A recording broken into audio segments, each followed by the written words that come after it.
శ్రీకాళహస్తి పంచభూత లింగాల్లో ఒకటి. ఇక్కడ ఉన్నది వాయులింగం. శివలింగం మీద మనకి సాలెపురుగు, పాము, ఏనుగు ఈ మూడు జీవరాశుల ఆకారాలు కనిపిస్తాయి. కానీ ఎందుకు? నేను చెప్తాను చూడండి. వాయులింగానికి కృతయుగంలో సాలెపురుగు, త్రేతాయుగంలో పాము, ద్వాపరయుగంలో ఏనుగు ప్రతిరోజు పూజలు చేసేవి. ఒకరోజు సాలెపురుగు లింగానికి చుట్టూ తన దారంతో అలంకరించి వెళ్తుంది. కాసేపటికి పాము మణితో వచ్చి సాలెపురుగు అలంకరించిన దారాన్ని తెంపి మణితో పూజలు చేసి వెళ్తుంది.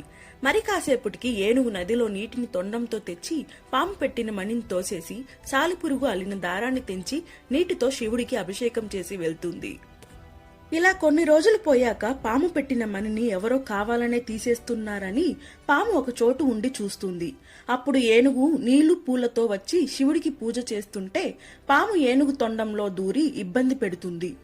బాధ తట్టుకోలేక ఏనుగు తన తలని తొండాన్ని పక్కనే ఉన్న బండరాయి కేసి కొడుతుంది. అలా కొట్టుకొని ఏనుగు, తొండంలో ఉన్న పాము, బండ వెనుకున్న సాలెపురుగు మూడు చనిపోతాయి. ఈ మూడు ప్రాణుల భక్తికి మెచ్చి పరమశివుడు తనలో ఐక్యం చేసుకుంటాడు. వీటి పేరు మీద శ్రీ అంటే సాలెపురుగు, కాల అంటే పాము, హస్తి అంటే ఏనుగు.